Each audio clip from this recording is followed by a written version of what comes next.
जारी है और शहबाज शरीफ जा रहे थे उनके घर के पास में ब्लास्ट हुआ है सर। ये अब शहबाज शरीफ के पहले जो आतंकी थे पूरा घर पे ही पूरे घर पे ही जब आग लग गई है तो उसमें शहबाज शरीफ पाकिस्तान के नेता वैसे नेता नहीं है ना जो पूरे देश को एक घर मानकर चलते हैं। हाँ, उनके लिए अपना मोहल्ला अपना घर मोहल्ला है। मैं लॉटू साहब एक बार दर्शकों के सामने दोबारा बताता हूं कि इस्लामाबाद में बहुत बड़ा धमाका हुआ है।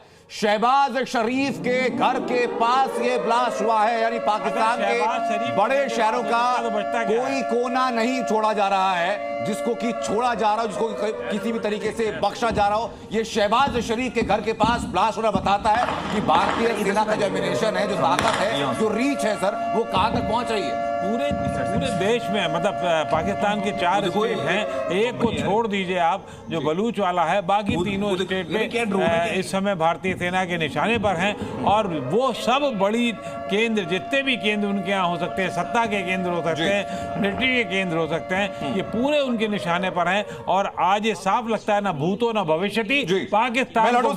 खबर आ गई, गृह मंत्री अमित शाह ने सारे सेंट्रल फोर्सेस के डीजी की बैठक बुलाई है, यानी कि न सिर्फ ऑपरेशन को अंजाम दिया जा रहा है बल्कि ऑपरेशन की मॉनिटरिंग, ऑपरेशन की ब्रीफिंग, सब कुछ पैरेलली चल रहा है नियमबद्ध तरीके से। तो ऐसा नहीं है कि आनंद फानंद भारत की तरफ से कोई भी रिप्लाई दिया जा रहा हो। ये स्ट्रेटेजिकल रिटेलिएशन है जो भारत की तरफ से किया जा रहा है, क्योंकि पाकिस्तान के जितने बड़े शहरों को टारगेट किया गया वो सारे बड़े सैन्य ठिकाने हैं और उसके साथ साथ भारत में जितनी स्पेशल फोर्सेस हैं उनके डीजी के साथ मतलब ये भी है कि हमारी सेना के साथ साथ पैरामिलिट्री पूरी तरीके से तैयार है और तीसरी लेयर भी तैयार है। तो वो एक बड़े लेवल पे काम होने जा रहा है, जिसको अभी नजारा उसका देखना होगा और कल तक ये पूरा पाकिस्तान को हम टुकड़ों टुकड़ों के हिस्से में देखने की स्थिति बन जाएगी। बिल्कुल, गोलीबारी लगातार जारी है सर। मैं सिंह साहब आपके पास, अरब सागर के ऊपर भारत के फाइटर जेट मंडराना शुरू कर चुके हैं और नीचे से INS विक्रांत से MiG-29 उड़ान भर चुके हैं, यानी कि अब किसी भी तरीके से बख्शने का या पाकिस्तान के पास बचने का कोई जगह बची नहीं है। सिंह साहब देखिए, बहुत ही नियोजित एक्शन है हमारा, पूरी प्लानिंग के साथ किया गया है। हमने टारगेट चिन्हित कर रखे थे, उनके जो डिसीजन मेकर हैं उनके ऊपर ये हमला है ताकि वो पूरी तरह उनकी फौज उनको कोई संदेश ना मिल पाए। वो तो बिल्कुल ही तैयारी में नहीं थे, इतने बड़े हमले का उनको इम्कान नहीं था। उन्होंने सोचा ये छुट-पुट हरकत होगी, वो जो पटाखे लेके आए थे चाइनीज टाइप, जिसको हमने पूरी तरह से ध्वस्त कर दिया।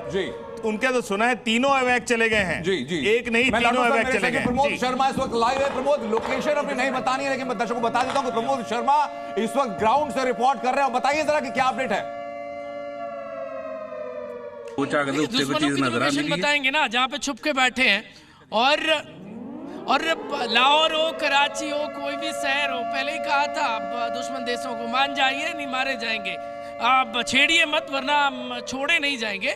और पाकिस्तान में हाहाकार है। प्रमोद, मैं लौट रहा हूं आपके पास, लेकिन दुश्मन देश की तबाही का एक और तस्वीर सामने आ चुकी है। कुछ देर पहले DG ISPR की प्रेस कॉन्फ्रेंस की खबर थी, लेकिन अभी खबर यह है कि रावलपिंडी और पेशावर में तबाही के सबूत और बढ़ने शुरू हो चुके हैं। रावलपिंडी और पेशावर में भारी तबाही, और खबर यह भी है कि पाक के JF-17 का मलबा भी मिल चुका है, यानी कि इस बात को नकारने का कोई स्कोप तक पाकिस्तान के पास नहीं बचता कि भारत ने JF-17 को खत्म किया है। दुबे में आपके पास आऊंगा। JF-17 ये वैसा ही है जैसे PNS गाजी को लेकर के बड़े सिरमौर बना के घूमते थे, वही हाल JF-17 का था, मार गिराया गया। देखिए, पेशावर की स्ट्रेटेजिक इंपॉर्टेंस ऐसी भी है कि पेशावर में तकरीबन सबसे पुराना एयरफोर्स बेस वहां पर लोकेटेड है जी। वहां पर पाकिस्तान एयरफोर्स के 3 स्क्वाड्रन जो हैं वो स्टेशनड है, 17 स्क्वाड्रन, 26 स्क्वाड्रन और 81 स्क्वाड्रन जी।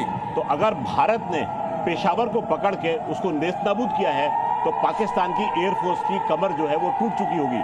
खैबर पख्तूनख्वा इंपॉर्टेंट स्टेट जिसमें कि पहले ही पठान विद्रोह में खड़े हुए हैं, आपने वहां पर जाके मारा है, आपने उनकी एयरफोर्स की कमर तोड़ी है, वहां पर उनकी आपने 11 कोर जो है और आगे सर